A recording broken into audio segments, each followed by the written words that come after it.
Prosciutto di Parma, Parmigiano Reggiano, San Marzano tomatoes, balsamic vinegar. Do Italian ingredients make the cuisine so delicious? Or is it the other way around? Either way, ground zero for good taste is the small agricultural town of Parma.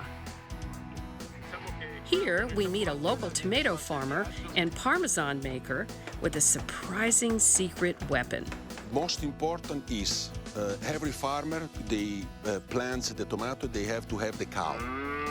Then, a local chef combines Parma's best ingredients in one extraordinary dish. The Parmesan cheese, the Parma ham, and the tomato.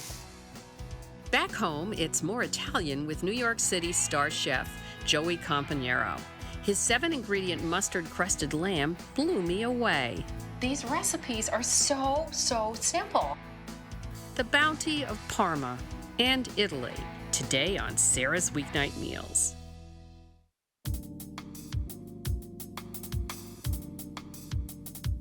They call it the Food Valley, this area of Emilia-Romagna, Italy. Home to a small and charming Italian town that has an outsized culinary reputation.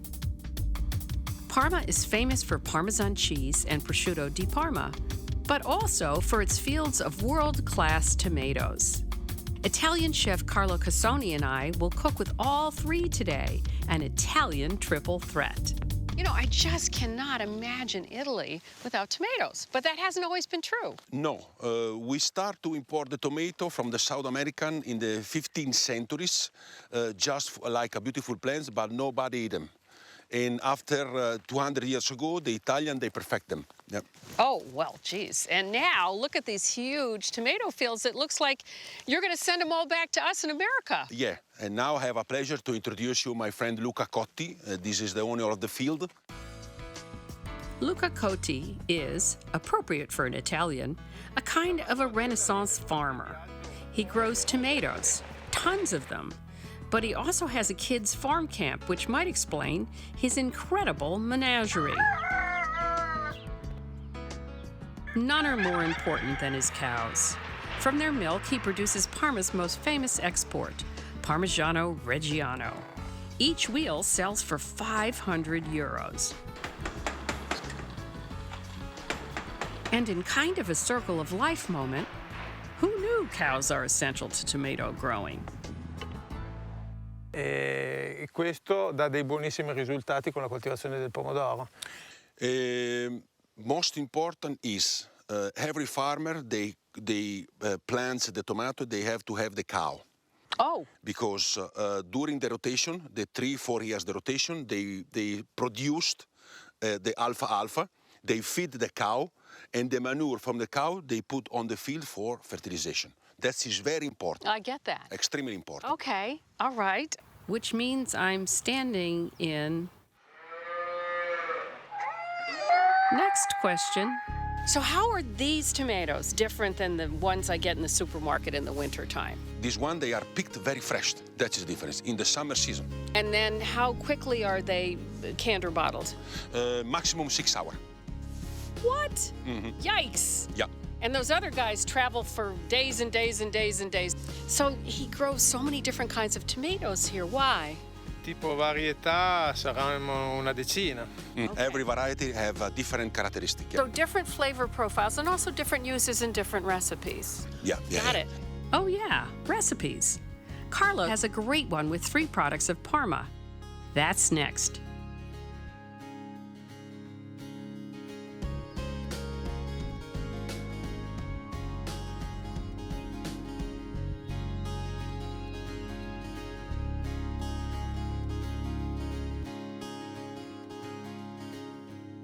Here I am in the countryside at the Cotti farm, just outside of Parma, with this delightful chef, Carlo Cassoni, who has been a chef for years, but you took a detour 5 years to do something else.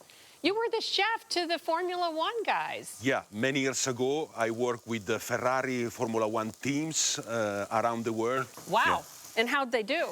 We won 5 times the World Championship. What did you serve them? A lot of traditional Italian food. So tell me, what are we making today? Today we make a traditional recipe in Parma, tagliatelle, with three of the most important products in Parma. The Parmesan cheese, the Parma ham, and the tomato. Oh, of course. Yeah. All right. Now I have 5 ounces of Parma ham prosciutto, and I've cut it in stripes. So let me just say what he's doing that's amazing is he's crisping up, Yeah. getting it crisp. The Prosciutto di Parma, and you're going to talk about what does prosciutto mean? Prosciutto means ham from Parma. It's made with a hind leg of the pork, the pig, yeah. Got it. And season it and dry for minimum 1 year. And longer? 24, 25 months is amazing. Oh, I amazing can imagine. tasting, yeah. And so we're cooking it in a dry, non-stick pan. That's beautiful. Ready to go. Oh, geez. Yeah. Okay, so what's next? Next is to prepare the bechamel sauce with Parmesan. Okay. In the same I better pan. speed up. Okay. Rich of flavor. We put a little bit of butter. So you're using equal amounts of flour and butter, about 1/3 of a cup each. And we're using this kind of flour. 00 flour, very powdering. Very powdery. Yeah. Ground fine. I imagine because it's finer, it doesn't lump up. Yeah. Okay. Yeah. Is that salted or unsalted butter? Unsalted, yeah. Okay. And Now- you're just cooking it to get some of the rawness out of it? Yeah. The raw Yeah. flavor? Yeah. I have 3/4 of a cup of milk already heated. Heated it? Why? It's simple and fast to prepare the bechamel sauce. Oh, I see. So it's just much quicker. Yeah. Next is to put the Parmesan. This is roughly a cup. Here we go. We mix a little bit. And next is the tomato, the passata. Now, I have to ask you about this. What is passata? It's a simple tomato sauce made with a round tomatoes without seeds and skin. And we leave just a little bit of part of the water, and we put in the bottle and pasteurize. That's it. Oh, so these are fresh tomatoes. It's so thick. Yeah. Now, interesting. Who came up with this idea? The legend says a madam invented the passata to help the housewife to prepare a very fast sauce because the Italian people drive home to have a lunch. You have to prepare a very fast pasta. Right. And in the same time you cook the pasta, 10, 11 minutes. With the passata, you prepare a very nice sauce. We don't come home for lunch. We don't have an hour. We don't have these kind of yummy meals, peanut butter and jelly, desk side. But this is a terrific weeknight meal. Yeah. Easy. Yeah. I just put a little bit of salt. Okay. And that was about 250 grams of passata. Yeah. Okay. Yeah. That is for maybe 2-3 portions of tagliatelle. It's time to put a small part of the half of the Parma ham in the sauce. Right in, yeah. We take the rest to put on the tagliatelle. On the top. Yeah, I mix yum. a little bit. That looks so good. And now it's time to cook the pasta. Okay, Yeah. well, while you're doing that, I will Yeah. get started on the salad. I'm making a flat leaf parsley and asparagus salad with just olive oil and fresh lemon juice. Can you slice these asparagus very thin on the angle? I'll show you how. Yeah, it's sliced like a salami. Italian way. Of course, of course. Okay. I'm going to just do about a tablespoon of lemon juice. We're only using the best ingredients today. I love this. Italy's known for its Sorrento lemons, and they're so beautiful and so juicy. And then I'm going to add some salt. I want to whisk it in the acid because it dissolves better. And here I've got 3 tablespoons of extra virgin olive oil. Okay, I have about 2 cups of flat leaf parsley leaves.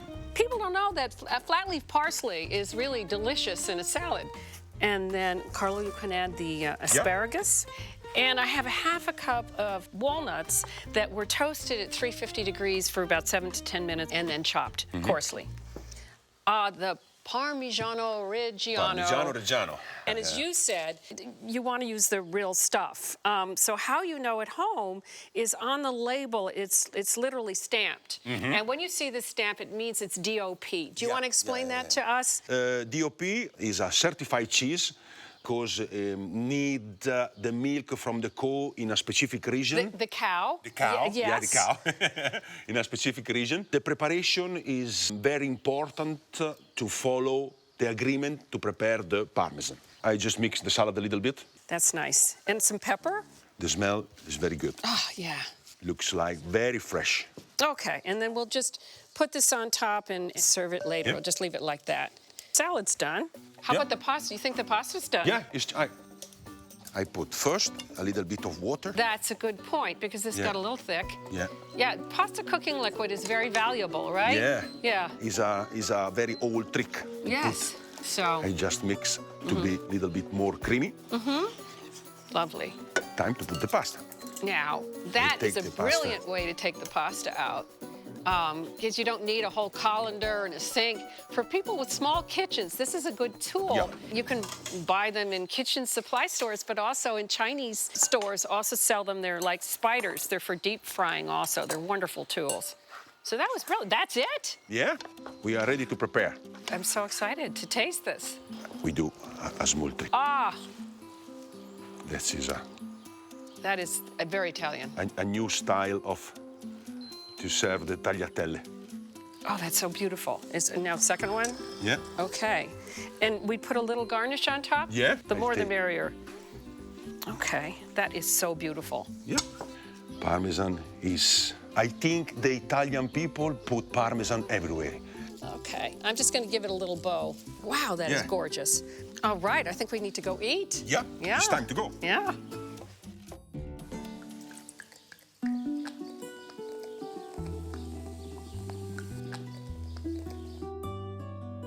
Ooh, is that beautiful? Yeah. So, we gotta dig in here. Yeah. I can't wait. We have to try. Yeah, see, look at you. You're so good at that. Oh, so good. Very nice. Yeah. So good. Yeah. Wow. That's an Italian way to eat tagliatelle and spaghetti. Look at this. Okay, I'm watching. Okay. With a spoon, And you twirl, twirl, twirl. you put a little bit on top and There you go. And then you eat it on the spoon. yeah, Oh, okay, let me try. just a little bit. Just roll on the spoon Okay. and Then how do you get it off the fork? Yeah. It's not behaving. Okay, there we go. Yeah. I think you did much better than me, but don't tell. So good. So I have a question. yeah. What do you make yourself for lunch? Normally pasta. Do you ever get tired of pasta? No. Yeah. Italians love pasta. Yeah, I noticed that about you. In particular, the tagliatelle and the fresh pasta. Yeah. So I just want to say, I just had such a lovely day with you here in the countryside outside of Parma, eating the 3 best ingredients in pasta. Thank you very much. It was I my learned pleasure. so much. Thank you. A joint venture between USA and Italy. That's it. That's it. Now we need to bring you to our country so you can help all the race car drivers, okay? Okay. Italian No food. problem. Yes. Salute.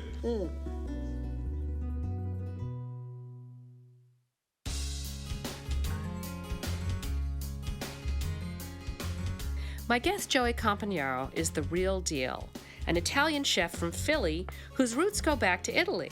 I can't wait. I'm ready. I'm ready. Let's do it. He had a fish out of water experience when he changed places with his cousin Rosabla, who owns a restaurant on the tiny island of Tremati on Italy's Adriatic coast.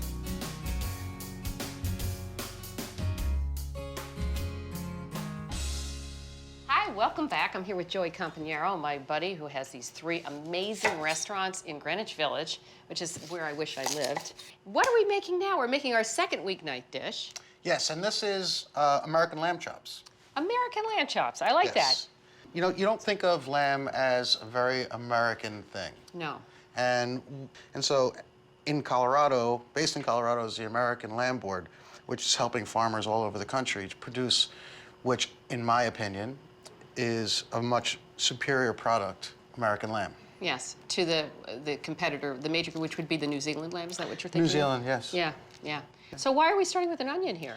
Well, we're gonna pickle these onions. Oh, and cool. it's basically a quick pickle. It's just really, you know, my favorite vinegar, rice wine vinegar. Okay. And so we just want to peel the onion. So we're just gonna cut these into rings. And this is going to be part of our salad, you said? Yeah, so the salad is it's watercress and red onion. Oh, lovely. Very simple again. I think that's plenty. That's plenty, yeah. So this can stay in the vinegar for up to a week. Oh, wow. Yeah. Well, duh, it's acid, so it's going to preserve it. It actually turns into a really, really beautiful color. And then it turns into that. Yikes!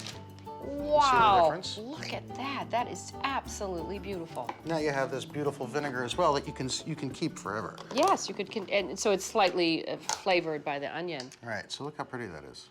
You know, it's jewel-like. It really is. Nice, nice, nice. Okay, I'll put this back in the fridge. I'm gonna put it top on. Yeah, I will. So you're gonna talk to us about scallions. I just take them for granted. You know, I clean them up the way I always clean them up, but you tell us about them. Well, what happens with scallions sometimes, and spring onions, is you know everything that it grows in the dirt, right? And so this part's in the dirt. Oftentimes you'll find some dirt, some sand inside there. These are pretty clean. Right down in the leaves near the root is what you're saying. Right, So, you so it's important to pull that off. and just lose it. Just lose it. And sometimes they don't have it, so, you know, this one had it and this one didn't. So. Yeah, yeah. And then we just cut that root off.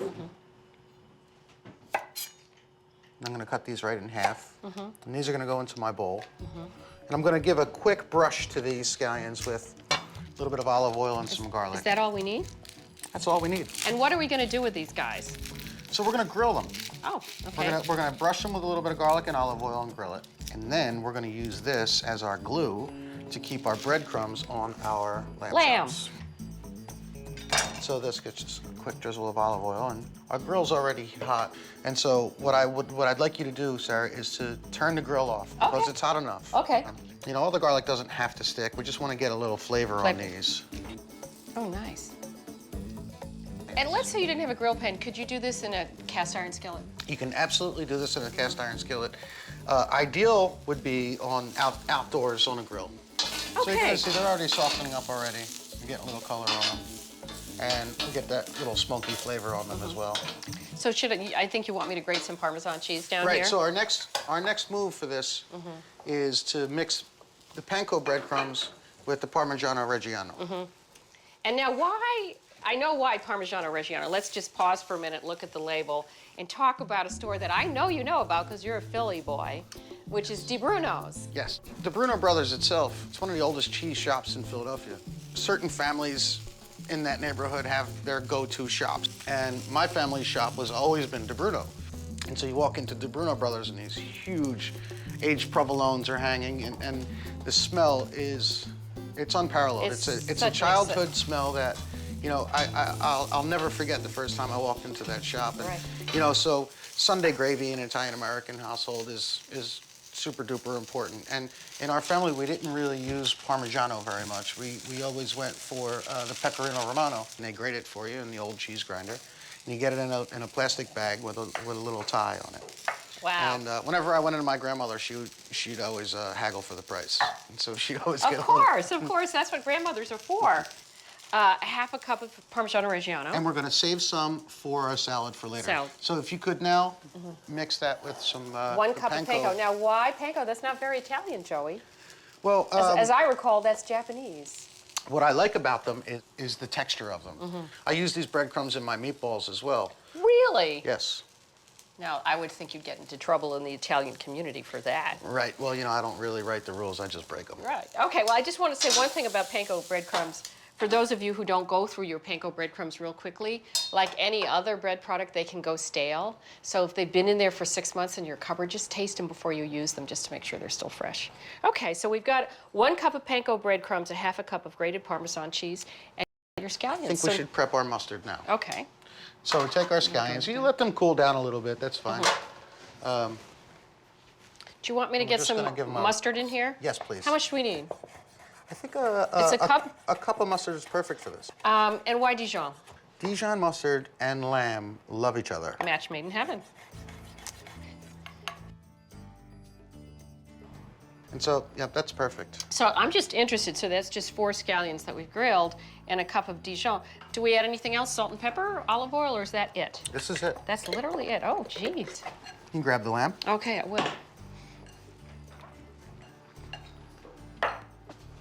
Let's get it out of the packages.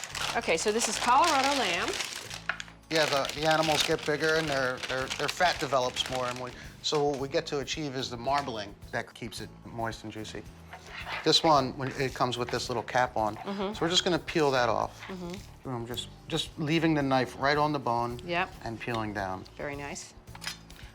The lamb goes in. So I'm going to count the number of ingredients here. We have, well, we did marinate that with oil and garlic. But, okay, so we've got scallion, oil, garlic, mustard, panko, Parmesan, lamb. 7. That's a good number of ingredients if you're trying to get dinner on the table during the work week. And then this is the so it is panko the and glue. parm. The mustard is the glue. That's correct. Which is great. Now, we're going to put this in a 475-degree oven, is that right? We're gonna put it in a hot oven, right? So 475 for about 20 minutes. Okay. I'm gonna drizzle this with a And little that's olive we're oil. looking for medium rare. And that's medium rare to medium, yes. When these come out of the oven, they're gonna need some time to rest. And while they're resting, there's that tricky carryover For cooking time, right. Yes. All right, so we're going in the top oven. You want to, oops. There we go. Do you want the top shelf, bottom shelf? Don't care. There we go. Okay. All right, so we're going to give that about 20 minutes. We can tidy up a little bit. Oh, actually, I wanted to look at some more of your photos. Oh, great. Yeah.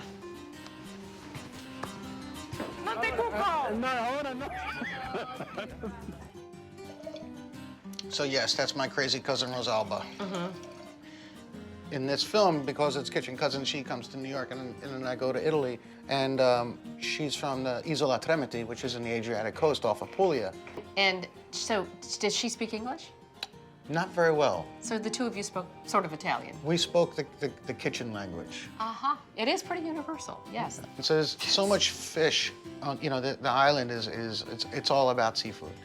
And so we were on a boat, and the guy dives off the boat, and he comes up with like 3 dozen sea urchin. Oh, wow. I wonder if our lamb is ready. It should be. This is so much fun. I could just sit here forever, but we don't want to overcook our beautiful lamb. Oh. Let's go check it out.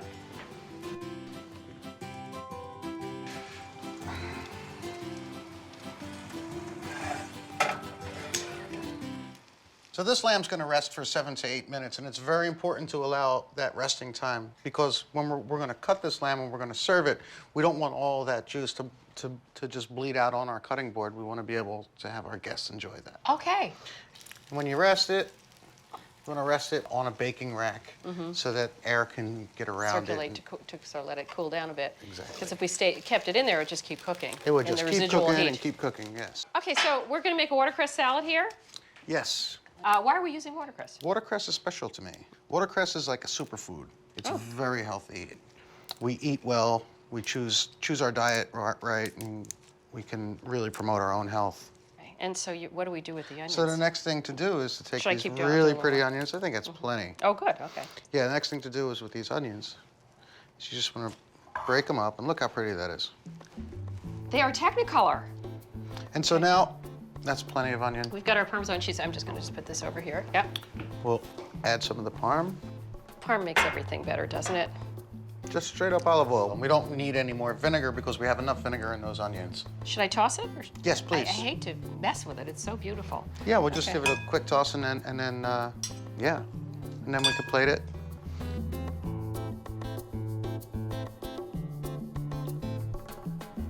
So is that enough salad, you think? That's perfect. Okay, great. You know, once you can grab the bones, you can handle the heat of that. That's about your measure that you know your lamb is rested enough. Okay. And then when you're cutting, it is important to be careful that when you cut through this, that you don't lose that important flavor coating. So we just go straight down, and we have that beautifully perfect. Oh, that is gorgeous.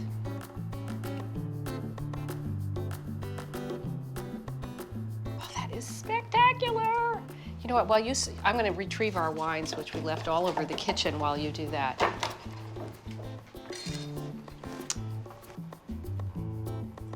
Perfectly cooked. And then I just like to Put a hit little- the inside, right in the center of the eye with a little bit of that Maldon salt. Okay. Shall we? Go sit down. Thank you. Oh boy, I can't wait to taste this. And we've got this nice Cabernet Sauvignon that you recommended. You know, I recommended a Cabernet for this lamb because lamb is very dense and rich. And so Cabernet would really, really stand up to this and complement the richness. Well, I just want to thank you so much. I mean, these recipes are so simple. I want you all to try these at home because, geez, this is the perfect kind of thing to make for a weeknight meal or for entertaining. I'm Sara Moulton here with Joey Campanaro. I'll see you next time for more of Sara's Weeknight Meals. All right, let's dig in. I'm going to start with a knife and fork, but I'll get to the bone. My husband likes bones so much. We'll eat a roast chicken and there'll be nothing left. Nothing. Joey, lick your corner lip. You still got a little crumb there. You got it.